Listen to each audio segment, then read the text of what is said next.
저번 시간에 이어서 에이지리스라는 책에 이어서 이제 산소라는 책인데, 역시나 마찬가지로 좀 많이 틀린 부분이 있다고 생각이 되어지고요. 그리고 이 저자도 마지막에 가서는 혹시 틀린 부분이 있더라도 한번 좀 이해를 바란다라는 내용의 심심한 사과를 했고, 이 책을 이제 번역하신 분이 한국 분인데, 좀 뭐라 그럴까, 완벽한 번역이 아니었을 수도 있는 뭐 그런 어려운 그런 문장도 있었다, 이렇게 보여지는 글도 있었습니다. 아무튼 요 산소라는 책은 한 500페이지 가까이 되면서 쭉 읽어오는 동안에 좀 많은 생각을 하게 된 책이 아닌가. 그래서 이제 다음 책을 빨리 좀 짓고 싶은, 이제 미토콘드리아에 대해서는 좀 이유가 있어요. 좀 많이 보고 싶은. 그때 말씀드린 이제 뭐 고농도 산소의 위험성에 대해서는 이제 특히 이제 현대 의료에 와서는 이제 벤틸레이터라 그래서 고압산소 치료기를 쓰게 됐을 때 한 번에 너무나도 많은 산소의 주입이라든가, 아니면은 이제 몸에 그 수소와 산소가 있는데 더 많이 이제 이게 결합이 되면은 물이 차서 폐에 숨을 못 쉬어서 이제 죽는다던가, 이런 좀 불상사가 있더라, 이런 얘기를 이제 빨간 라인으로. 여기는 한번 읽어볼까요? 발작을 일으키지 않는다. 그러나 일기압의 순수산소, 우리가 정상적으로 도출되는 산소 분압의 5배를 며칠씩 흡입하는 생명이 위협할 정도로 허파가 손상될 수도 있다. 허파의 염증이 심해지면 정상적으로 호흡할 수 없다. 그렇게 되면 피에 산소 공급할 수도 없게 되고, 그렇죠. 그 허파가 망가지면요, 얄궂게 몸에 산소가 부족해 죽게 된다. 이보다 더 낮은 농도 40에서 50%의 산소, 즉 우리가 정상적으로 노출되는 농도의 2배 정도라면 대개 허파는 손상을 견뎌내고 기능을 계속할 수는 있지만 결과적으로 허파의 손상은 피할 수 없다. 잠깐 여기 허파 얘기를 하는데 여러 가지가 이제 막 주마등처럼 이제 스치는데, 여러분들 이제 뭐 예전에 제가 담배 그 필터에 보면은 그 담배를 빨 때 시원하게 그런 맛이 나라고 유리 섬유를 넣어 놓는다던가, 그리고 뭐 앰플이죠. 그 주사약 앰플을 그걸 딱 뜯을 때, 그 뜯는다라는 표현은 좀 그러죠. 딱 깰 때 아주 미세한 유리 파편 조각이 그 안으로 들어가서 우리 몸에 들어왔을 때 또 혈관을 찢을 수 있는 그런 불상사에 대한 얘기를 쭉 뭐 박힌다거나 뭐 그러겠죠. 너무나도 미세하기 때문에 나노미터의 세계인데, 최근에는 이제 뭐 산화그래핀이라든가 수산화그래핀이라든가 이런 것들이 어떤 자연적으로 분해되지 않고 몸속에 남아서 어떻게 해를 줄 수 있는 이런 것들을 많은 과학자들이 이제 논의를 하고 있는데, 이것을 완벽하게 빼내지 못하느냐 빼내냐, 이런 것들은 조금 좀 전에 앞서서 말씀드린 정말 그렇다면 우리가 기존에 뭐 담배를 통한 어떤 유리 조각 흡연이라든가, 아니면 앰플의 그런 것들이 우리 몸에 들어왔을 때 어떻게 견뎠을까, 이것을 보면 좀 반면교사로 삼을 수 있는 부분이 없지 않아 있지 않을까라는 차원에서 제가 이제 매그네틱 펄스라는 것도 한번 여러분들한테 보여드렸고, 글쎄요, 이제, 카메라가 그런 나노미터까지는 못 잡아내는 한 200배율 되는 이제 뭐 카메라를, 그 현미경 카메라를 가지고, 봤는데, 글쎄 뭐 미세한 여러 뭐 파편 조각들도 보이기도 하죠.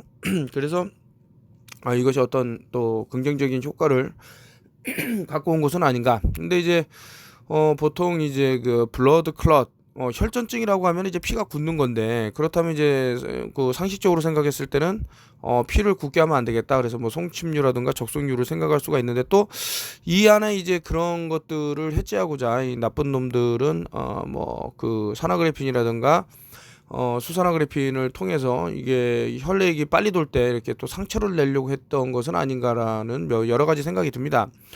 혈관도 튼튼해지고 우리 면역계도 튼튼해지려면은 필수 미네랄, 비타민 이런 것들에 그런 것 잘 이루어져야 되고요. 특히 제 생각에는 무엇보다도 이제 얼싱이라는 게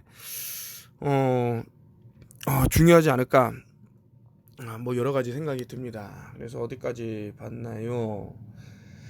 이런 상황이 되면 우리 몸은 심장박동을 늦추고 적혈구를 더 적게 생산하여 환경에 적응한다. 이러한 적응은 고도가 높은 곳에서 산소가 부족할 때 일어나는 변화와 정반대다. 양쪽 경우 모두 결과적으로 몸의 각 조직은 더더들도 아닌 전과 똑같은 양의 산소를 공급받는다. 이는 몸속의 산소 농도를 항상 일정하게 유지하는 일이 매우 중요하다는 사실을 나타낸다. 또한 병에 걸려 비정상적으로 몸에 산소가 부족할 때를 제외하면 산소 농도가 낮든지 높든지 모두 장기적으로 이롭지 않은 것을 알 수 있다. 그래서 이제 고지대에 사는 사람들이 이제 많이 마시는 게 녹차 종류인데, 아무래도 이제 엽록소라든가 이런 것들이 풍부를 하고, 제가 엽록소 A가 그 어떤 뭐 B나 C나 이런 것보다 더 좋다 이런 말씀을 드렸는데, 이제 광합성을 통한 이런 것들, 이제 과거 글쎄 모르겠어요. 이런 것 때문에 그런지 몰라도 잎사귀를 먹는 이제 그 뿔 달린 동물들, 가축들, 이게 되게 신성시하는 그런 민족들도 있을 거고요. 그리고 이것을 통해서 뭐 어떤 종교로 승화를 해서 뭐 염소를 타는 자들이 인간의 빛을 걷어서 다시 태양에 영면하게 하고 그 빛 에너지를 이용하는 뭐 이런 또 주술적인 것들을 또 이끌어내지는 않았나 하는 뭐 여러 가지 생각이 듭니다. 대체로 산소가 너무 어디까지 읽었나 여기서 대체로 산소가 너무 많으면 나쁠 수도 있다는, 즉 좋은 것도 도가 지나치면 해로울 수 있다는 생각에 별 부담감이 없을 것이다. 비슷한 얘기로 우리 몸이 생리 상태를 현재 그대로 유지하려는 반응을 통해 혼란을 완화할 것이라는 생각에도 이견은 없을 것이다. 하지만 21%의 산소가 유독한 것이며 결국 우리를 죽일 것이라고 말하는 것은 사뭇 다른 진술이다. 이는 사실상 수백만 년 동안 진화를 해왔음에도 불구하고 우리 인간이 아직 자연이 제공하는 산소 농도에 적응하지 못했다는 이야기나 다름없다. 이런 주장은 직관에 반대되는 것이지만 이른바 노화에 관한 자유라디칼 이론의 기본이다. 여기서 왜 자꾸 이제 산소가 노화와 관련이 있냐라고 하는데, 그 여러분들 한번 이런 심장 박수, 그리고 이제 숨을 쉬는 거, 쥐새끼 같은 경우는 막 헐떡헐떡, 뭐 강아지 개들도 이제 막 헐떡헐떡 되는 그런 동물들, 산소를 상당히 빠른 시간 안에 짧은 숨으로 쉬는 동물치고 오래 사는 게 없어요. 근데 거북이라든가 뭐 학이라든가 기타 심장 박동이 이렇게 그 좀 전에 그 앞서서 말씀드렸던 그 어떤 동물에 비해서 생명체에 비해서 좀 느린 생명체가 오히려 더 이렇게 오래 살게 되는, 그래서 이게 자꾸 반응을 한다는 거죠. 이게 그 철도 그냥 산소에 노출되면 이제 산화철이 될 겁니다. 좀 전에 아까 전에, 그리고 좀 그때도 한번 말씀드렸지만 이 그 그래핀 옥사이드죠. 이제 그 산화그래핀은 벌써 160년 전에 나왔던 그런 뭐 연구를 많이 했고, 뭐 연금술사도 아까 전에 말씀드렸지만 그런데 이제 현대에 와서 이제 기존에 있던 거를 특허를 못 내기 때문에 그냥 그래핀 이래 버리는데, 그 웃긴 게 이제 산소와 노출되면 이제 산화가 되겠죠. 그래서 산화그래핀인데 어쨌든 특허를 내기 위해서 그렇게 이름을 썼더라 이런 말씀을 드리는데, 노화와 그 결과인 죽음은 평생 동안 산소 호흡하기 때문에 일어난다. 따라서 산소는 생명에 반드시 필요할 뿐만 아니라 노화 죽음이 주된 원인이기도 하다. 이건 제가 뭐 한국은점영당에 따라는 책에서도 좀 썼지만은, 우리 몸에는 이제 뭐 헤모글로빈이라든가 그 철분이 함유된 그런 게 있죠, 혈액에. 그렇다면 이것이 또 산소와 만났을 때는 또 이제 아까 전에 말씀드린 산화철처럼 이렇게 부식이 될 수 있는 이런 부분들, 그렇다고 숨을 하시면 살 수 없기 때문에 참 이게 뭐 진퇴양난 같은 그런 느낌이 드는데, 그럼에도 불구하고 이제 그 이런 것들을 그 뭐 황산해제라고 하는데, 여기서는 이제 좀 많이 다루긴 할 겁니다. 이거를 이 사람이 과연 이런 글을 쓰고도 이해를 했을까라는 생각이 들 정도로 좀 이제 앞뒤 문맥이 안 맞는 부분도 좀 있고, 이것을 좀 장시간 얘기하자니 좀 그럴 필요까지가 있나 뭐 이런 생각도 드는데, 어쨌든 뒷장에 나오기 때문에 한번 달아보도록 하고요. 자유 라디칼에 대해서는 많이 들어봤겠지만 그것이 실제로 무엇인지에 대해서는 막연한 것이다. 생물학적으로 중요한 자유 라디칼은 대부분 그저 반응성이 높은 형태의 산소 분자인데 이것이 생물 분자를 손상시킬 수 있다. 이 부분에 대해서는 제6장에서 자세히 이야기할 것이다. 발작을 일으키든 돌연사를 일으키든 허파를 점진적으로 손상하든 노화를 유발하든 어쨌거나 산소가 작용하는 방법은 항상 똑같다. 모든 형태의 산소 독성은 산소에서 자유 라디칼이 형성되어 일어난다. 16세기 위대한 연금술사 파라셀수스도 말한 바 있듯이 모든 약에는 독성이 있다. 발작은 뇌에 작용하는 자유라디칼이 대량으로 넘쳐서 생기며 허파 손상은 허파에 작용하는 자유라디칼이 그보다 좀 덜한 수준으로 과다해져서 일어난다. 그러나 자유라디칼이 단순히 독성만 갖고 있는 것은 아니다. 자유라디칼이 없으면 연소가 일어나지 않는다. 강압성이나 호흡도 할 수 없다. 우리가 산소를 이용해 음식에서 에너지를 얻으려면 중간 생성물로 자유라디칼을 생성해야만 한다. 우리가 좋다고 여기든 나쁘다고 여기든 상관없이 산소의 모든 화학작용에 대한 비밀의 열쇠는 자유라디칼에 형성되어 있다. 이제 뭐 활성산소종이라고 ROS라고 이제 뭐 뒤에 가면 이제 많이 나오는데 우리 몸에 이제 OH라고 이제 수산화 라디칼이 이제 쌓이게 되면은 이것이 뭐 세포라든가 기타 우리 몸에 어떤 뭐 DNA마저 손상을 줄 수 있기 때문에 이것을 빨리 근데 실제로 이제 또 읽어보니까 엄청나게 빠른 속도로 이 라디칼이 사라진다고 합니다. 왜냐면 계속 숨을 쉬면서 이런 것들을 이제 내보내기 때문에요. 뭐 뒤에서 이제 번복될 얘기라 간접적으로 이야기하는 바와 같이 산소를 호흡하는 일이 노화를 초래한다는 생각은 친절할 정도로 단순하다. 우리 몸 안의 모든 세포들은 호흡하는 동안 자유라디칼을 계속 생산한다. 자유라디칼 대부분은 항산화 방어물이 처리해 그 작용을 중화한다. 문제는 방어가 완벽하지 않다는 것이다. 자유라디칼의 일정 부분 방어 그물을 슬쩍 빠져나가 DNA나 단백질처럼 생명 유지에 필수적인 세포와 조직의 구성 요소를 손상시킬 수 있다. 이 손상은 서서히 축적되어 마침내 우리 몸을 온전하게 유지하는 능력을 압도해버리게 된다. 이렇게 몸이 점진적으로 퇴보해가는 과정이 바로 노화다. 이거 참 이게 거짓말이라고 크게 했는데 이거 일단 읽어볼게요. 신성 불가침으로 여겨졌던 옛 이론 중에 제일 먼저 단념할 부분은 지구의 원시 대기를 구성하고 있던 성분이 목성과 비슷할 것이라는 점이다. 사실 생물은 메탄과 수소, 암모니아가 거의 없는 대기 중에서 진화했을 것이다. 이에 대한 직접적인 증거를 지질학에서 얻을 수 있다. 지구와 달은 45억 년 전보다 더 오래전에 형성되었다. 아폴로 우주선이 가져온 월석. 이것도 예전에 제가 뭐 달에 간 적 없다라는 영상에서 말씀드렸는데 월석이라는 것이 실존을 한다고 한번 보면은 또 아니라는 게 나와요. 표본으로 달 분화하고 나이를 추정해보면 우리 태양계는 적어도 5억 년 동안 운석을 폭격받았을 것으로 알 수 있다. 그 운석 폭격은 38억 년 전부터 40억 년 전쯤 끝났다. 지구에서 가장 오래된 퇴적암은 현재 그린란드 서부 해안에서 있는데 38억 5천만 년 전일 것으로 확실하게 인정받고 있다. 지구가 형성되고 나서 겨우 7억 년 후이며 운석 폭격이 끝나고 그리 오래 지나지 않았을 때의 것이다.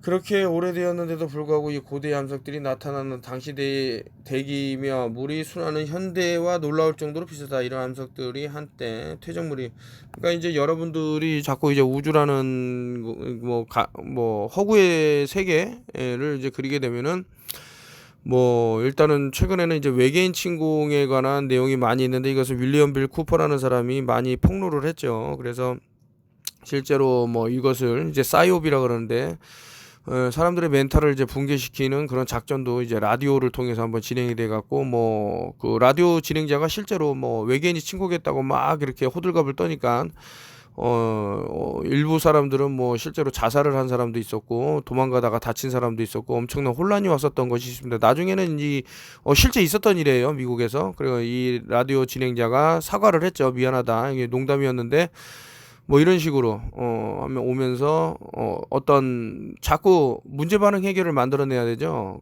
실제로 문제는 발생하지 않았지만 발생한 것처럼 만들고 사람들의 반응을 보고 해결책을 제시하는 건데 이것이 현재 팬데믹하고 좀 많이 닮은 것은 아닌가라는 그냥 합리적인 의심을 하고 있는데 공포가 너무나도 과도해지면은 어떠한 일도 이제 합리적으로 받아들이려고 하는 그런 것들이 있죠. 그래서 사건의 실체적인 진실을 보는 것이 가장 중요한 것은 아닌가. 이거 거짓말이라고 딱 저는 말할 수밖에 없는 게, 일단은 이제 뭐 아폴로라는 뜻도 이제 눈을 하나 잃었죠. 그 뭐 신들의 전쟁인데, 그 이제 뭐 올싱아이가 또 떠오르고 이런 것을 자꾸 이제 뭐 프리메이슨이라는 단체에서는 사람들을 이제 잡아두려는 그 가상의 세계에 뭐 요즘 메타버스도 나오고 막 하는데, 그래서 이제 우주라는 실체를 보면은 그 벤 알렌벨트 때문에 나갈 수도 없거니와, 뭐 거기를 갔을 때 뭐 엄청난 방사능 피폭 때문에 사람이 바로 죽는다 뭐 이런 얘기도 있고 해요. 그거를 나사 직원이 나와서 얘기를 해요. 그리고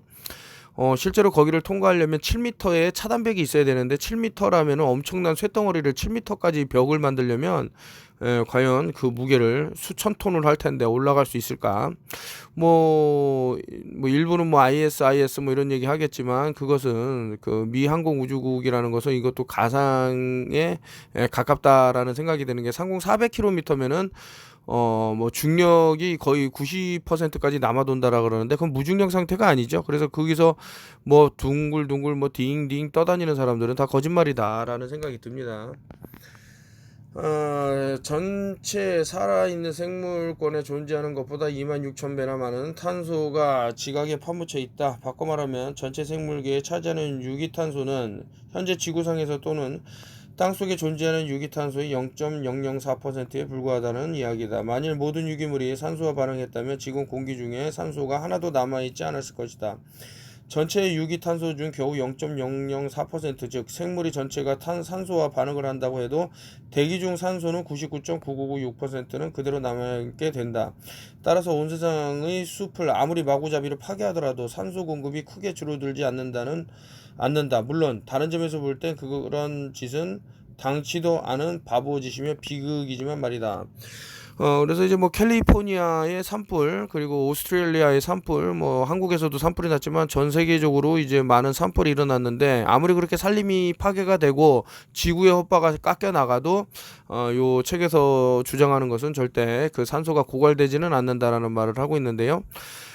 그도 그럴 것이 그 아무리 단순하게 생각을 하더라도 뭐 산호초는 없습니까? 거기서 나오는 산소량도 뭐 막대할 텐데요. 뭐 그래서 일부는 이제 약간 그 음모론으로 들리지만, 이제 그 캠트레일이 이제 아쿠아 트레일이다 해갖고 바다 생명체를 죽이기 위해서 이렇게 하는, 실질적으로 이제 뭐 많은 화학 물질을 이제 바다에다 투기를 해서 이렇게 버려서 많은 해양 생태계를 이제 망치는 무리들도 있고, 그래서 이제 그 인구를 컨트롤하기에 가장 좋은 게 이제 식량이다. 그래서 식량이 고갈이 되면은 이제 뭐 사람이 사람을 잡아먹는 말도 안 되는 그런 세상으로 이제 끌고 나가려는 그런 것들도 보이고, 뭐 한간에는 무슨 햄버거에서 인육이 나왔다 이런 얘기도 있는데, 이것은 또 따지고 보면 제가 뭐 예전에 한번 좀 추적을 해봤죠. 뭐 여러 가지를 뒤져보니 햄버거를 이제 갈아 넣는 거기에 이제 여성의 이제 뭐 시체가 나온 그런 뭐 스토리도 있었는데, 근데 상식적으로 생각을 했을 때 옷을 입고 있었다고 하면은 그게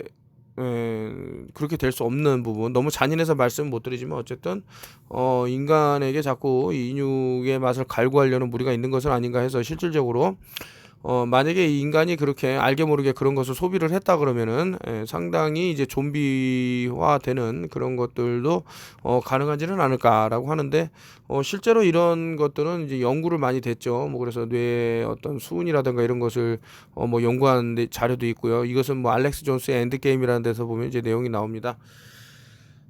원래 대기 중의 산소는 생물이 광합성이 아니라 그와 비슷한 화학 반응에 의해 생긴 것이다. 그 과정을 보면 반응 속도가 얼마나 중요한지, 그리고 생물이 어떤 차이를 불러올 수 있는지 생생하게 알 수 있다.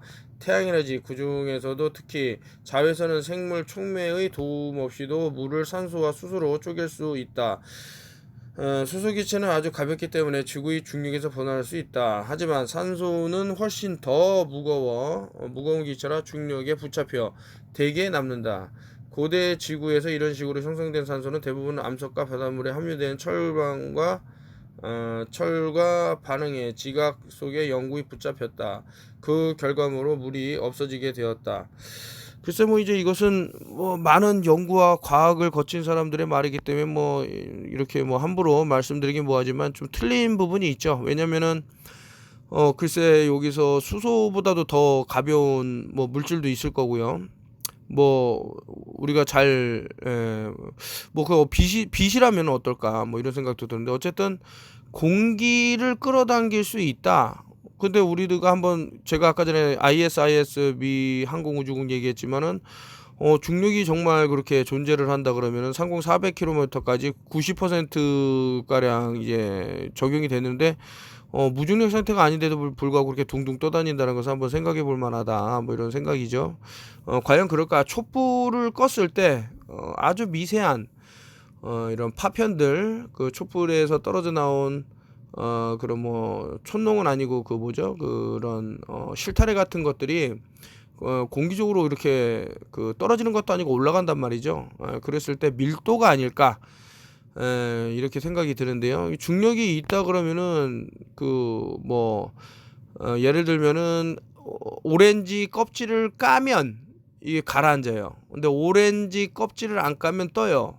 이게 과연 중력일까? 저는 부력이라고 생각하거든요. 왜냐? 오렌지 껍질 그 사이에는 엄청난 구멍이 우리 인간 눈에 또 에어포켓 같은 것들이 있기 때문에 나노미터 세계까지 보자면 나노미터까지 갈 필요도 없죠. 밀리미터 세계만 가도 그렇게 돼 있습니다. 그건 뜨고 그러면 이제 무게의 차이도 없는데 그렇게 된다라는 것은 분명히 이것은 중력이 아니다 이렇게 보는 거죠. 또 거짓말이 있나 보네요. 원래 대기 중의 산소는 생물의 광합성이 아니라 그와 비슷한 화학 반응에 의해 생긴 것이다. 그 과정을 보면 반응 속도가 얼마나 중요한지 그리고 생물이 어떤 차이를 불러올 수 있는지 생생하게 알 수 있다. 태양에너지 그 중에서도 특히 자에서는 생물 촉매의 도움 없이도 물을 산소와 수소로 쪼갤 수 있다. 수소 기체는 아주 가볍기 때문에 지구의 중력에서 벗어날 수 있다. 하지만 산소는 훨씬 더 무거운 기체라 중력에 붙잡혀 대기에 남는다. 고대 지구에서 이런 식으로 형성된 산소는 좀 전에 읽었던 거 아닙니까? 이것을 제가 거짓말이라는 거 한번 더 쓰기 위해서 뭡니까? 원소에는 라듐이라는 이름이 붙였다. 피에르가 작은 이게 라듐이라는 것은 이제 태양이고 이제 듐 해갖고 라듐 붙였는데 제가 이거 뭐 산소라는 그 타이틀을 보면 그 에어 오브 프린스인가요? 그 공기의 신을 이제 뭐 바알이라 그러는데 그래서 예전에 과거에는 인신제를 바칠 때 이제 바알 신에게 기도를 드리면서 하는 그런 것들이 없지 않아 있었습니다. 현대에서 보기에는 정말 얼토당토하는 어처구니 없는 그런 일인데 당시에는 이제 연금술이 발달한 그곳에서는 그 각 기호마다 자신들이 추구하는 그런 뭐 아젠다를 뭐 넣었든지 어쨌든지 그래서 현대까지 이어오면서 아직까지 믿기지는 않겠지만 이제 인신제가 좀 횡행하는 게 아닌가 해서 제가 이제 뭐 수비학을 많이 갖고 와서 인신제가 어떻게 해서 이렇게 뭐 예를 들면 이제 911을 들 것 같으면 자 9는 완벽한 인체를 이제 나타낸다 그러면 이 모든 9하고 1하고 911을 다 더하면 11이 되는데 그 9는 사라지죠. 이것이 어디 갔냐 이거죠. 이런 공기가 있다 그러면 태웠을 때 올라갈 수 있는데 그것이 태양에 역면하게 되는 것들을 이 사람들은 체계적으로 만들어 온 것은 아닌가라는 생각이 듭니다. 피해가 작은 라듐 조각을 가지고 시험해 본 결과 피부에 닿으면 화상을 일으켰고 상처를 남겼다. 퀴리 부부는 라듐을 항암 치료에 이용할 수 있다는 사실을 알아냈다. 1903년 러시아의 상트페테르부르크의 SW 골드베르그가 맨 처음 이 목적에 라듐을 이용했다. 오늘날 암을 치료할 때도 종양에 라듐 바늘을 넣는다. 이것은 이제 뭐 암은 개사기다라는 영상에서도 좀 말씀드렸는 부분인데 이제 암이 있는지 없는지를 확인하기 위해서 이제 그 어떤 이렇게 송곳 같은 것을 이제 몸속으로 이제 때려 넣어서 이렇게 채취를 하고 하는데 그 자체가 우리 몸을 이제 그래서 이제 암은 증상인데 그러니까 비행기가 추락의 원인은 아니죠. 비행기의 목적은 떠올라서 먼 곳까지 가는 게 목적인데 추락을 했다고 해서 비행기는 그 비행기의 목적이 추락이라고 말해버리면 안 되듯이 종양이라는 것도 이제 인체가 살기 위해서 그런 독극 물질을 이제 모아두는 백을 만들어 놓은 거를 거기다 이제 칼을 난도질한다던가 이런 그 송곳 닮은 그런 침봉을 넣어갖고 퍼트린다던가 뚫는다던가 뭐 기타 방사선을 쏜다던가 이게 퀴리 부인이 이 사람들 뭐 발견했다라는 게 실질적으로 엄청나게 피해를 줘서 연구하는 자신들도 다 죽었는데 상세한 특성을 연구하기 위해서 라듐을 더 분해해야 했다. 역청 우라늄석을 몇 톤씩이나 써야 겨우 라듐 몇 그램을 얻을 수 있었다. 라듐은 아주 소량 존재하는 원소이기 때문에 오늘날조차 전 세계에서 겨우 몇백 그램만 생산된다. 퀴리 부부는 아주 열악한 환경에서 연구했다. 당시 퀴리 부부의 실험실을 본 어떤 화학자가 마구간이나 감자 창고 같다고 했을 정도였다. 이 두 사람은 인류 전체의 이익을 생각해 라듐의 특허를 따지도 않은 채 연구에 몰두했다. 경제적으로 너무 어려웠고 환경은 열악했지만 연구 그 자체에서 큰 기쁨을 얻었다. 특히 밤에는 두 사람이 만들어낸 물질이 담긴 비커와 캡슐이 사방에서 반짝이고 있는 모습이 정말 아름다웠다고 한다. 자연 반사능에 대한 연구로 퀴리 부부와 베크렐은 1903년에 노벨 물리학상을 받았다. 그 다음에 마리와 피에르는 둘째 딸 이브를 얻었다. 이때가 두 사람의 일생에서 가장 행복한 시기였다. 1906년 피에르는 방사선을 너무 많이 쬐어 몸이 약해진 상태에서 교통사고로 죽고 만다. 이륜 차 바퀴에 머리가 깔려 으스러진 것이다. 남편의 죽음으로 큰 상처를 입은 마리는 일기장에다 남편에게 편지를 쓰기 시작했다. 편지를 쓰는 일은 오랫동안 계속되었지만 그래도 과학에 대한 의지는 꺾이지 않았고 두 사람이 함께 시작했던 연구를 혼자서라도 완성하기로 결심했다. 그녀는 프랑스의 주류학에 맞서 싸워 마침내 1908년에 남편이 맡고 있던 소르본 대학 교수직을 이어받았다. 소르본 대학 650명 역사상 최초의 여자 교수가 된 것이다. 그녀는 순수 라듐을 분리하는 공로를 인정받아 1911년에 두 번째 노벨상을 탔다. 1914년에는 인류의 통증과 질병을 치료하는 박애주의적인 목적으로 라듐 연구소를 세웠는데 지금은 퀴리 연구소로 이름을 바꿔왔다. 제1차 세계대전 중에 그녀는 이동식 엑스레이 기기를 이용해 상처에 박힌 파편과 총알을 찾아내는 법을 간호사들에게 가르쳤다. 그리고 전쟁이 끝난 후에는 딸 이렌과 함께 라듐을 이용하는 암 환자 치료에 뛰어들었다. 이렌 역시 남편 프레드릭 졸리오와 함께 인공방사능을 발견한 공로로 1935년에 노벨상을 받았다. 마리는 딸이 노벨상을 받는 모습을 보지 못했고 1934년 7월 4일 백혈병으로 죽었다. 당시 나이 67세였다. 백내장으로 거의 앞을 보지 못했으며 손가락은 소중히 여기던 라듐 때문에 화상을 입어 붉은 자국투성이었다. 방사선 피폭으로 죽은 사람들은 그 전에도 있었고 그 후에도 있었다. 1920년대에 라듐 연구소의 연구소원 몇 명이 암으로 죽었는데 의사들은 그것이 방사능 탓이라고 했다. 마리는 그 말을 믿지 않고 신선한 고기가 부족한 탓이라고 했다. 나중에 마리 딸 역시 백혈병으로 죽었다. 그러니까 지금 백혈병 어떤 혈구 이거는 조금 외적인 예지만서도 현재 저는 어떤 그 팬데믹 현상을 들어서 이제 문제 반응 해결이 이제 어떤 쓰였다고 보는데 그러니까 A가 위험하니까 B를 해라 했을 때 그 B가 더 위험할 수 있어요. 뭐 예를 들 것 같으면 하이드로클로로킨이라든가 이버맥틴이라든가 아니면은 기타 구충제를 이제 지속적으로 이건 되돌릴 수 없는 엄청난 그 일을 저지르는 것은 아닐까라는 생각이 드는데 그런 반면에 이제 MMS 미네랄 미라클 솔루션 서플리먼트 이렇게 불리는데 MMS라고 그러는데 얘네들은 여러분들이 이제 현기성하고 호기성, 여기 산소니까 이제 이 부분에 대해서 이제 많이 말씀을 드리겠습니다. 이제 현기성이라는 건 이제 산소를 싫어하는 놈들, 호기성이라는 애들은 이제 산소로 힘을 얻어갖고 이제 살아가는 애들인데, 우리 인체 내에도 이제 이런 어떤 세균들이나 여러 가지 애들이 있겠죠. 근데, 이렇게 현기성 애들은 되게 약하단 말이죠. 우리에게 질병을 초래할 수는 있어도, 얘네들은 이렇게 산소를 이제 도움을 이제 얻어갖고 사는 애들보다는 약하다.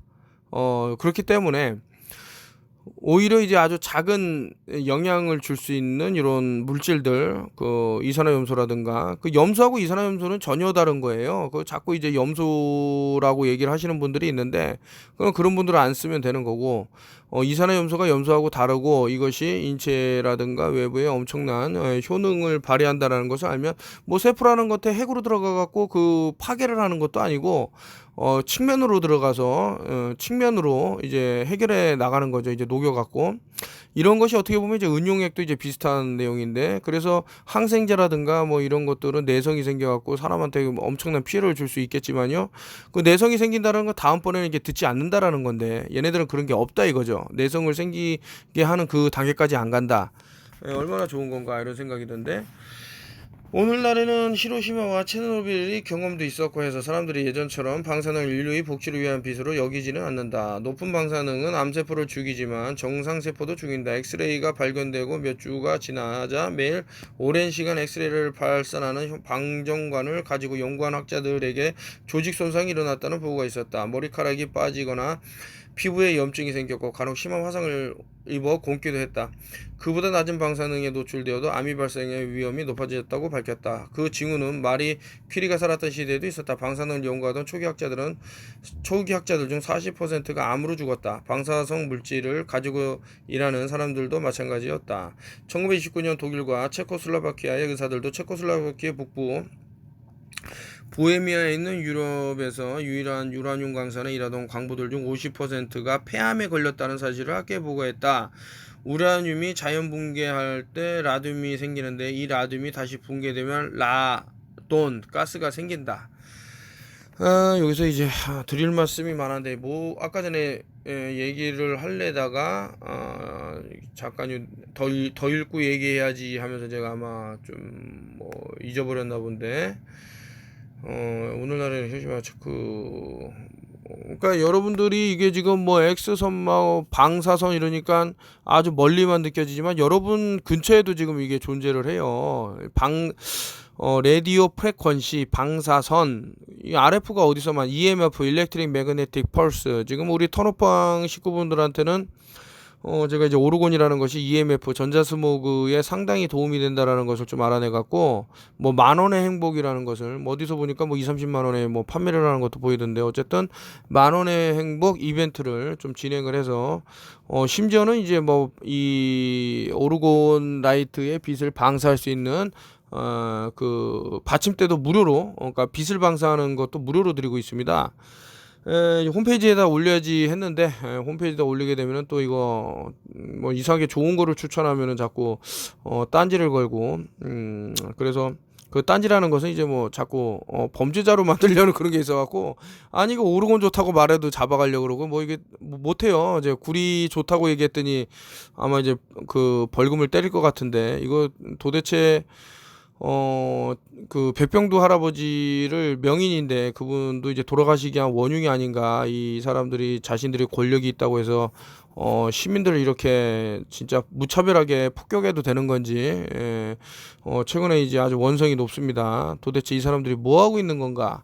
국가와 민족을 위해서 일하겠다라는 공무원이 지금 오히려 국가를 죽이고 민족을 이렇게 말살하려는데 동참하는 것은 아닌가라는 생각이 들 정도로 아주 한심한 짓거리들을 하고 있다. 그래놓고 엄청난 부를 거머쥐기 때문에 대한민국이 망할 수밖에 없는 그런 수순이다. 제 인구가 엄청나게 저는 줄어들 거라고 보고 있고, 내년 1월이 이제 제뉴럴이라 그러는데, JANUS, 그 야누스라는 단어에 이제 앞에 붙는 건데, 글쎄 ARY도 보면은 이제 글쎄요, 이거는 엄청난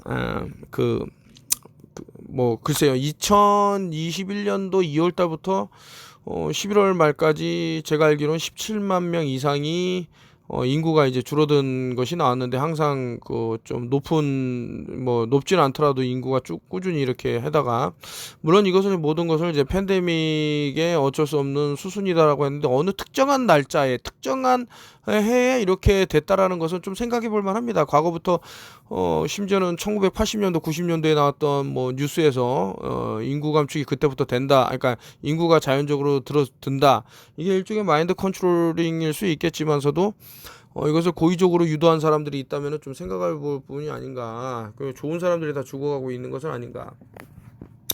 광석에서 나온 라더가스를 들여마셨기 때문이며 폐암에 걸린 것으로 밝혔다. 미국의 우라늄 강산에서 일하는 광부들이 폐암 발생률 역시 정상보다 훨씬 높았다.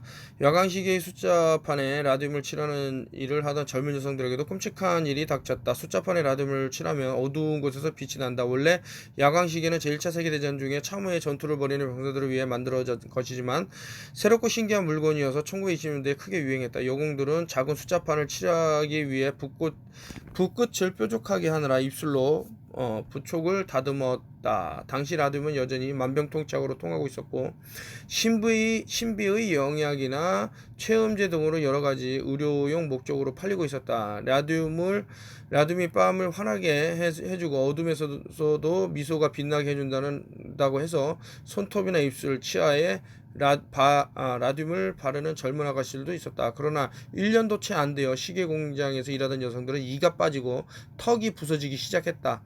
많은 여성들이 앓다가 죽었다. 의사들은 죽은 여성들의 몸과 심지어 뼈에서도 라돈과 그 밖의 다른 방사능 물질이 다량으로 들어있다는 사실을 발견했다. 시계 회사들은 당연히 그 연관성을 인정하지 않았고 정부에서는 기존의 증거만 가지고는 더 조사를 할 근거가 부족하다는 결론을 내렸다. 뉴욕월드에 실린 사설에서는 1926년에 판결을 가리켜 정의를 한낱 코미디로 만들어버린 최악의 사건이라고 논평했다. 이러한 저스티스가 없는, 그래서 역사에서 이렇게 웃긴 판결이라고 나오는데 이제 대한민국은 뭐 비일비재하죠.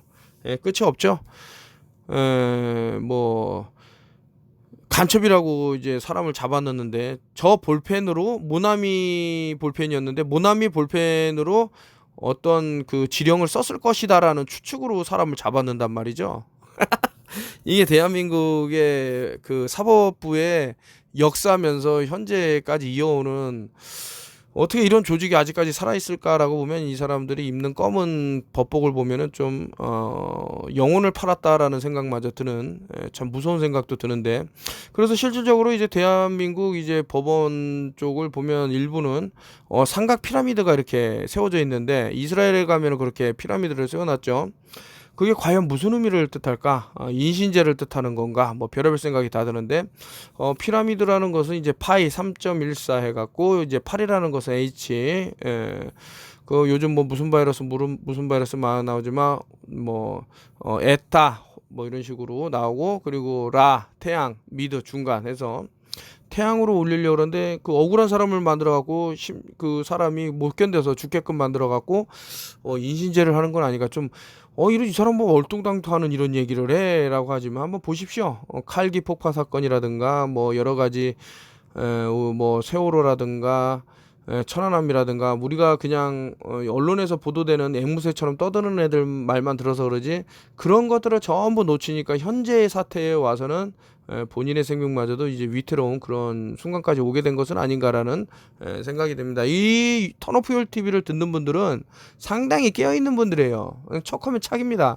뭐 얼뜨기 같은 놈 들어와갖고 뭐 이렇게 하는 그런 채널이 아니고, 그리고 많이 들으라는 말도 안 해요. 이제 소수만 들어도 나는 소수만 살려도 된다 이런 주의이기 때문에 제가 어떻게 다 살립니까? 지금 현재 일어나는 팬데믹에 대해서 벌써 10몇 년 전부터 계속 알려왔는데 전혀 좀 안타까운 부분입니다. 시기회사들은 결국 명목뿐만 아니라 보상금을 지급하는데 합의했지만 잘못을 인정하지는 않았고 규제를 받는 것도 거부했다. 어쨌든 이런 이렇게 넘어가고요. 요게 좀 이제 괄목할 만한 건데, 너희들한테 검진 기록진을 알려주면 당장 폭독이 일어날 걸.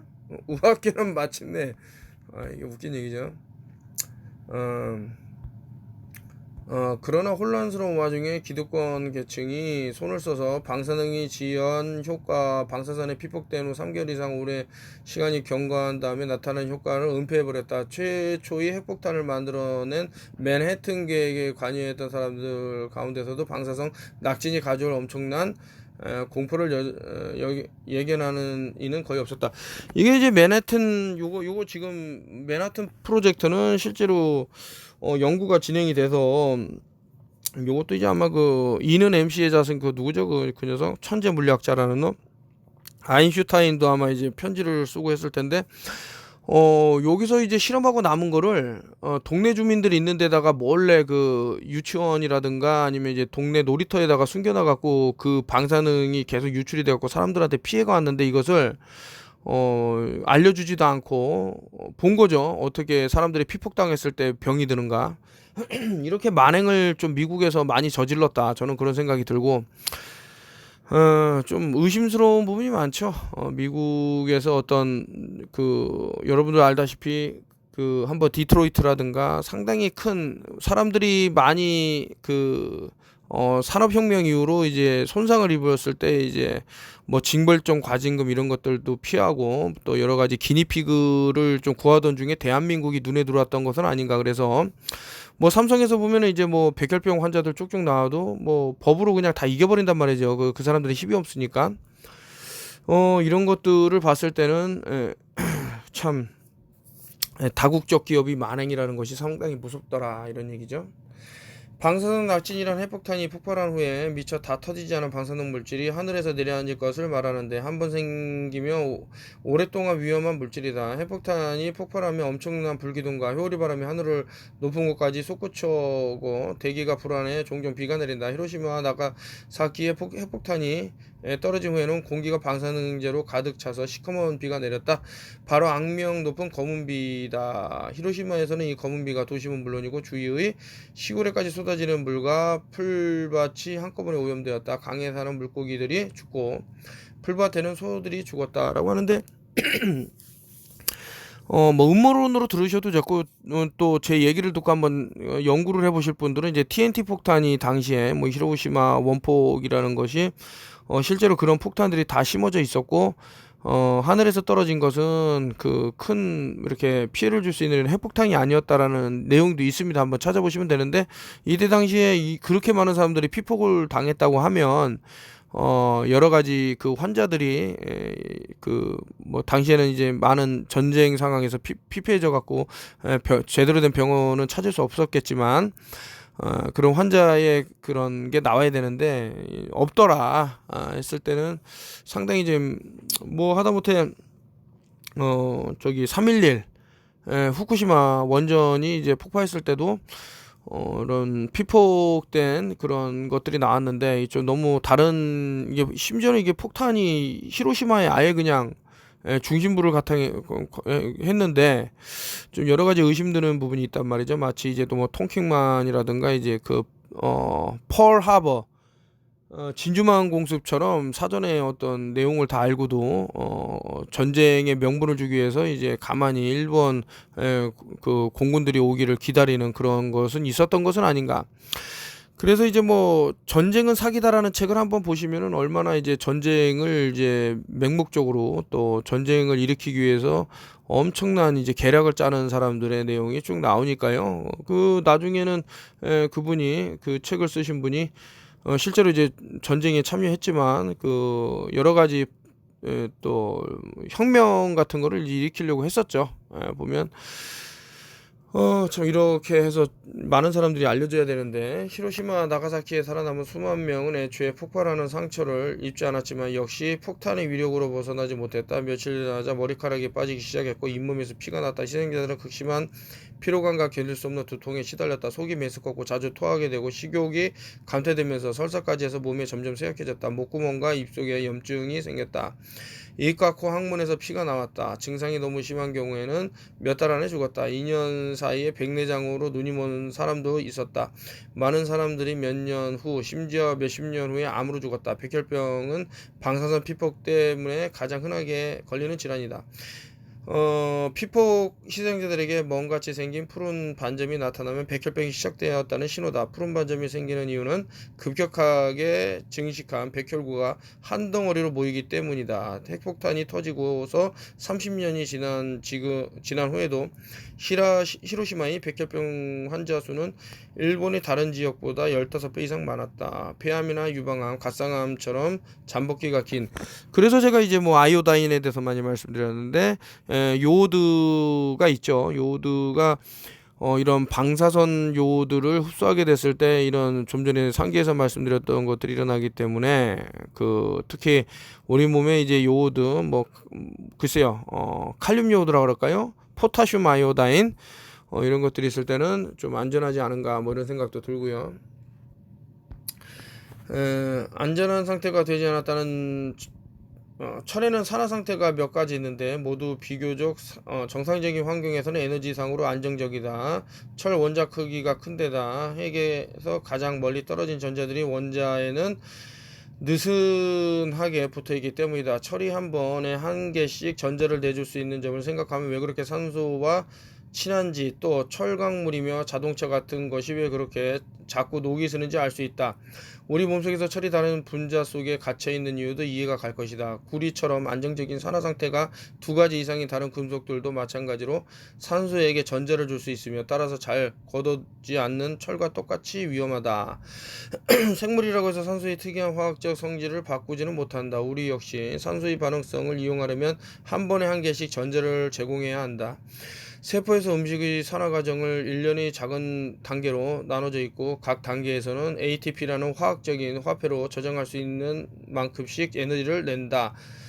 불행히도 이러한 각 단계에서 전자 한 개가 족쇄를 풀고 산소와부터 과산화 라디칼을 만들 위험이 있다. 세포에서 과산화 라디칼이 계속해서 생긴다는 것은 바꿔 말하면 산소 호흡에도 방사선 질환과 질적으로 비슷한 위험성이 있다는 것이나 마찬가지다. 겁이 덜컥 나는 얘기다.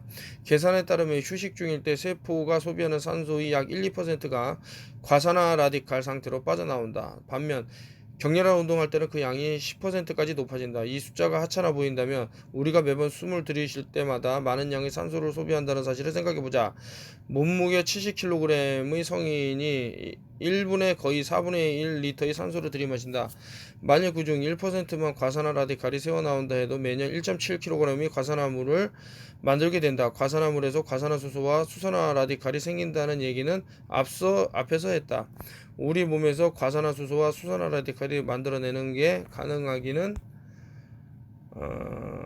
그러니까 이제 좀 전에 O2가만 있어도 위험하고 OH만 있어도 좋지 않다라고 하는데 우리 인체는 물로 돼 있으니까 H2O겠죠. 근데 요것이 산소를 통해서 자꾸 변화가 일어나는 거죠. 외부에서 들어오는 산소가 옥시전이 들어오고 그것을 통해서 OH가 만들어지고요. OH는 수산화 라디칼이라고 말씀드렸는데 그러면 이런 것들이 우리를 이제 늙게 하고 병들게 하는 그런 원흉이 된다라고 했는데 이런 또 대사가 없으면 또 숨을 쉴 수 없는 그런 환경이 되기 때문에 피해갈 수는 없다. 그렇기 때문에 늙어가는 거는 이제 자연스러운 건데 다만 이제 최근에 와서는 텔로미어라는 것을 이제 발견을 해서 물론 이 책에서는 그걸 인정을 하진 않아요. 그리고 반대로 얘기를 하는 그런 부분도 있고 심지어는 그런 것들이 오히려 암하고 더 직접적인 연관이 있는 것은 아닌가라는 의심의 눈초리를 보내기도 하는데 그러나 현재 이제 최근에 나와서 어떤 노벨상을 탄 것이 더 과거의 연구 결과보다는 이제 앞선다라는 생각이 들기 때문에 이 책도 지금 이 산소라는 책도 2003년도에 이제 1세가 그러니까 나왔던 거기 때문에 그 뒤로 이제 어떤 변화들이 쭉쭉 있었겠죠. 근데 물론 이제 이것이 새로 또 이렇게 보완돼 갖고 써졌다고 하지만서도 전문 분야, 그러니까 자기 전문 분야가 아니면 잘 모르기 때문에 저 계속 읽어볼까요? 심지어 1740년 앤슨경의 세계일주 원쟁이 괴혈병으로 중단된 다음에도 마찬가지였다. 앤슨경은 1744년 영국으로 돌아왔을 때 출발할 때 1950여명이나 되는 선원들이 320명은 열병과 이질로 죽고 997명은 괴혈병으로 죽었다. 선원들이 직면한 무서운 환경에 항해 스콜랜드 해군 군의 제임스 랜드가 1753년에 괴혈병에 관한 논문을 발표했는데 마찬가지로 감귤류 과일을 먹도록 권했다. 그러나 선배들과는 달리 그는 1747년에 자기 이론을 실제로 증명했다. 영국 군함 이제 이 얘기는 뭐냐면 사람들이 그 바다를 나가게 되면 어떤 음식이라든가 이런 것들이 좀 부실한 면도 없지 않아 있는데 거기다 더해 갖고 이제 괴혈병이라는 것이 상당히 문제가 돼 갖고 이제 비타민 C가 이제 나오게 된 그런 경인데 그것을 먹고 나서는 뭐 사망하는 사람이 없었다 뭐 그런 내용입니다. 평균 1000명 이상인데 환자가 겨우 2명 뭐 이런 식으로 그 물을 마셔서 비타민 C가 레몬이 4분의 1밖에 들어있지 않다라고 했는데 이제 라임이죠. 라임을 이제 비타민 뭡니까 라임을 이제 레몬 대신 이제 라임을 쓰는 분도 있는데 비타민 C 함량이 이제 좀 낮은기 때문에 레몬이 더 낫지 않나 이런 생각이 드는데 제 유튜브를 많이 보신 분들은 아시죠? 이제 알카리수 만드는 법에서 제가 그 레몬을 이제 이용하는 거, 이런 게 다 귀찮다 그러면 이제 레몬만 썰어서 물에 우러나게 갖고 마셔도 상당히 도움이 될 겁니다. 우리 몸에 이게 들어오면 많은 이제 활성산소를 잡아준다 그러는데 아까 전에 활성산소라는 걸 ROS, 활성산소 종이라 그러죠? 그래서 그 안정적이게 되려 그러면 이제 물로 남아 있는 게 좋은데 숨은 계속 쉬어야 되니까 OH가 또 생성이 되고요. 근데 아주 찰나의 순간에 또 바뀌고 막 이런 것들이 있다 보니까 어떻게 하면 이제 안정적으로 이런 것들을 맞출 수 있을까라고 보면 이제 이런 황산화제 같은 비타민 C 같은 것들이 도움이 되더라 해서 이렇게 나온 것 같습니다. 그래서 어디까지 봤나요?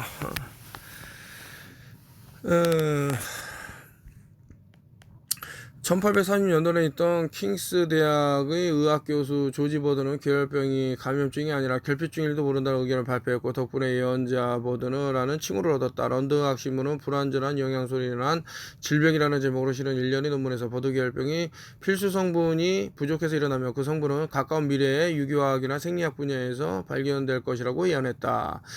결과적으로 버들의 예언이 실현되기까지는 93년이나 걸렸다. 질병의 원인이 세균이라는 파스텔의 이론에 결핍증이라는 개념이 밀려났기 때문이다. 참 이게 문제가 있는데 파스테르 이 사람도 상당히 좀 하여튼 문제가 있고 뭐 어쨌든 중요한 얘기가 있어서 제가 이거를 했는데 오렌지와 레몬, 양배추, 부신에서 항괴혈병 인자를 앞다퉈 추출했다. 특히 헝가리 생화학자 얼베르트는 산성당의 하얀 결정을 분리해내는 데 성공했다. 비타민 C와 일치했지만 화학적 정제는 수수께끼였다. 뭐 하여튼 이런 식으로 해서 나왔습니다. 좀 도움이 될 만한 것들을 산소가 붙는 작용을 돕는다. 바꿔 말해 물질을 산화시키는 일을 돕는다는 얘기다. 따라서 비타민 C의 여러 이로운 작용은 사실 산화 촉진 작용이지 황산화 작용은 전혀 아니다. 그러니까 여기서 보면 이제 황산화 물질이라는 것이 비타민 C라는 것이 이제 잘못됐다라는 부분이 쭉 나오는데 그렇다고 드시지 말라는 뜻이 아니고 이런 산화 촉진이라는데 이런 제가 사과식초 얘기도 많이 했지만은 그것이 이제 그 물에 타서 마셨을 때 우리 몸으로 들어가면 이제 알칼리로 변하는 그런 과정들이 중요하다고 했는데 철이 단백질 중심에 잡혀 있을 때는 안전하다. 견눈 가리기를 채운 말이 앞만 보고 달리는 듯 딱 정해진 작용만 한다. 하지만 철이 용액에 들어가 있을 때는 얘기가 달라진다. 그렇게 되면 철은 마음대로 반응할 수가 있다. 이게 얼마나 무서운 일인지 제 6장에서 보았다. 팬텀 반응을 기억하시는지 철은 가산화수소와 반응해 무시무시한 수산화 라디칼을 만들고 자기는 산화되어 활성이 없어진다. 수산화 라디칼은 곧장 제일 가까이 있는 물질들과 반응해 자유라디칼을 연쇄 반응을 시작한다. 이렇게 해로운 연쇄 반응을 활성화하는 철이 있을 때만 시작될 수 있고 이 활성 철이 점점 줄어들어 마침내 다 없어져야 멈출 수 있게 된다. 앞에서 가산화 라디칼은 그 자체로 반응성이 낮지만 활성철을 재생시켜 랜턴 반응을 영원히 지속시키기 때문에 위험하다고 했다. 갖고 있던 전자를 철에게 내주는 것이다. 그런데 비타민C도 전자를 내주고 활성철을 재생시킬 수 있다. 따라서 이 경우에는 비타민C는 황산화제 역할을 한다기보다는 자유라디칼이란 손상을 악화시킨다고 봐야 한다. 이론적으로 비타민C 황산화제 역할도 하지만 산화촉진제 역할도 하는 수 있다.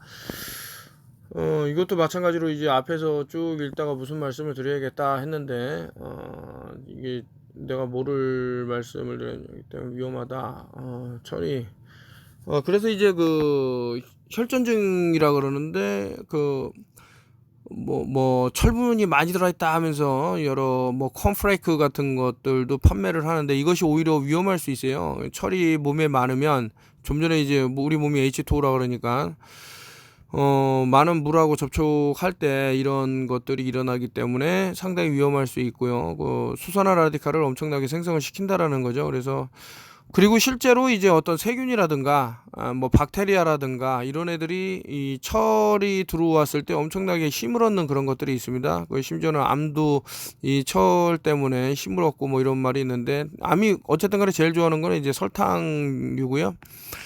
그래서 이제 철분제, 뭐 철분 굳이 먹을 필요가 있을까? 그래서 예전에 또 건강책 다룬 것 중에 이런 철분제를 먹었더니만 이제 사람들이 빨리 죽고 이렇게 안 좋아지는 부분에 대해서 좀 설명을 드렸는데, 오히려 빈혈이 오히려 낫더라, 이런 말들.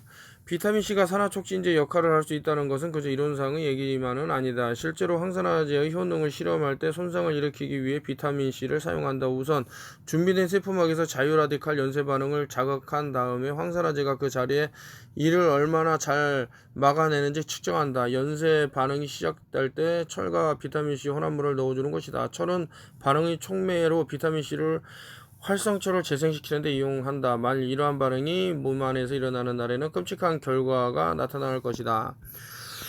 철분제 많이 먹고 비타민C를 동시에 먹으면 이렇게 엄청난 좀 반응이 있을 것 같다는 생각도 드는데요. 그래서 좀 조심을 해야 되는, 그러니까 철분제를 굳이 먹지 않는 것이 좋지 않나. 어차피 미량으로나마 우리가 먹게는 되죠. 음식을 통해서든 어떻게 해서든. 근데 굳이 이거를 따로 먹게 되면은 좀 안 좋지 않을까.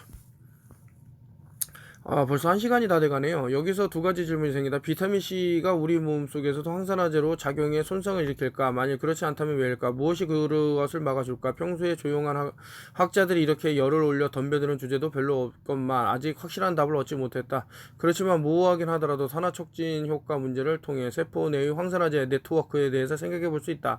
또 비타민C 항암 작용에 관한 라이너스 폴링 이완 캐머렌스 의견에 결국 옳았을지도 모른다는 사실도 알 수 있다. 이제 이거 과학이라는 것이 이래요. 아무리 확고하게 다져졌다 그래도 한 번 더 의심해보고 이런 것들이 쭉 생기기 때문에, 저는 이제 결론적으로 말씀드려서 이제 비타민C는 나쁘지 않다. 다만 비타민C를 이제 뭐 예를 들어서 이제 뭐 경구용으로 쓰는 비타민C 같은 경우 그 알약에 쌓여 있는 성분이 뭐 예를 들어서 뭐 옥수수 전분제라든가 뭐 돼지 피라든가 이런 것을 쓰는데 GMO가 섞였거나 뭐 안 좋은 것들이 섞였을 수도 있기 때문에 그 비타민C 순수한 것은 이제 낫지는 않나. 그리고 여기서는 뭐 과다하게 뭐 필요 없다, 뭐 소변으로 나온다 이런 얘기 하지만서도 글쎄 이제 리보솜이 들어간 비타민C가 더 괜찮지 않나, 뭐 이런 생각되고, 로우 비타민C라고 또 이제 그 어떤 열이라든가 이런 것에 파괴가 되지 않는 비타민C가 더 순수한 비타민C가 좋은 것은 아닌가라는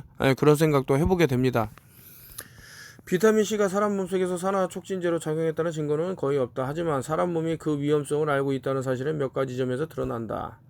특히 혈장 내의 비타민C 농도가 철저하게 조절된다는 점이 그렇다. 우리가 고용량 비타민C를 섭취하더라도 혈장 내의 농도는 거의 올라가지 않는다. 혈장 내의 비타민C 농도가 크게 두 가지로 조절된다. 바로 흡수와 배설이다. 비타민C를 많이 먹을수록 장에서 흡수되는 양은 확 줄어든다. 그래서 고용량 비타민C를 먹으면 부작용으로 설사를 하게 된다. 고용량 비타민C 요법을 주장하는 사람들 중 장이 허용하는 양을 찾을 것을 권장하기도 한다. 설사를 일으키기 직전에 양을 알아내 최대한 많이 먹으라는 얘기다. 하지만 그러해봤자 전혀 소용이 없다. 비타민C 1g을 먹으면 장에서 50%도 흡수 안 되고 또 그 대부분은 소변으로 배설된다. 비타민C는 대량으로 물에 녹을 수 있기 때문에 심한 결핍으로 정말 다급할 때가 아니면 제흡수도 별로 되지 않는다. 소변으로 배출되는 양은 하루에 60에서 100mg부터 그 이상 더 늘어난다. 500mg을 복용하면 거의 전부 이런 식으로 배설된다. 사실 하루에 비타민C 400mg이라면 혈액과 몸 전체가 포화된다. 얼마를 더 먹던 몸속의 농도를 증가하지 않는다 했는데, 그래서 이제 뭐 그 주사를 놔서 혈관에다가 직접 비타민C 주사를 놓는 경우도 있고요. 이런 흡수율을 높이기 위한다라는 그런 차원에서요. 그런데 이제 리보솜을 통해서 먹으면 더 흡수율이 높다라는 것을 제가 알고 있기 때문에 제가 멜라콜라라는 박사님이 만든 이제 비타민C가 좀 정직하지 않을까 해서 한번 지금 사서 먹고 있는데 상당히 좋더라, 뭐 이런 생각이 들고, 또 제가 이제 최근에 이제 홍아씨로 이제 만든 그 홍아씨 50% 그리고 이제 적송류 50%에서 나온 건데 제 느낌이라는 거 있죠. 이제 책을 많이 읽다 보니까 이것이 뭐 수산화 그래핀한테 어떤 그 방어막이 되지는 않을까라는 그냥 그런 생각을 하게 되는데, 왜냐면 이제 홍아씨라는 것이 이 뭐 그 뼈와 관련된 것들이 상당히 있고 또 이것이 조혈세포하고도 어떤 영향이 있지는 않을까, 뭐 계속해서 책을 보고 있는데 아마 뭔가 좋은 내용이 나올 것 같습니다.